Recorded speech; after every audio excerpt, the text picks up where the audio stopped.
Hello guys, Radhe Radhe. Welcome to my mini blog. तो आज आम टे जाइलु आम घर पाखे पड़ी हिंगुला यात्रा। तो फाइनाली आम आसी पहुँची गलु। तो गेट्र सजासजीटा बहुत भल लगुला। तो बाबुनु ये कहूँ मत काखे की नहीं चल मु चलिकी जमा जीविनी। तो ता बाबा ताको ये काखे की नहीं जाऊँच। तो बाटर गला हाथीटा देखी सी कहे मामा हाथी देख। तो आम भितर को गलापर फास्ट माँ हिंगुला दर्शन करूँ। माँ पाखे जाए दीप लगे देलु। तो माँ पाखे 3 दिन है यज्ञ होता। तो आपण आड़े भी एमती हिंगुला यात्रा हो कि ना कमेंट रे जनइबे। तो ये बाप पुओ जुआड़े गले भी खेलना पाखे देखिए अटकी जाऊँच।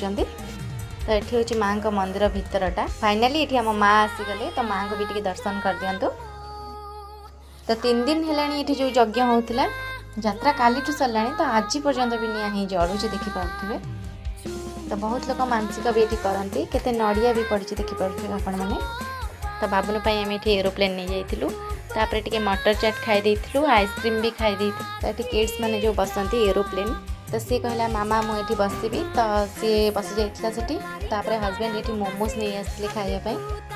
तापर से कहला मामा मुझे जंप्रे खेली। तो जंप्रे से खेलुँ। तो ट्रेन देखिकी भी कहला मु ट्रेन रे बसबी। तो से ट्रेन रे बस बहुत खुशी। तो ट्रेन रे डेकोरेशनटा भी मस्त लगुच लिचु लाइट रे। तो तार सब खेल सरला। तो आम पुणी बाहर की पलि आसलु। तापर बाटर आसला हजबैंड पुणी बाबुन दिटा खेलना नौकरी। तापर फाइनाली आमर बुलाबुली सरला।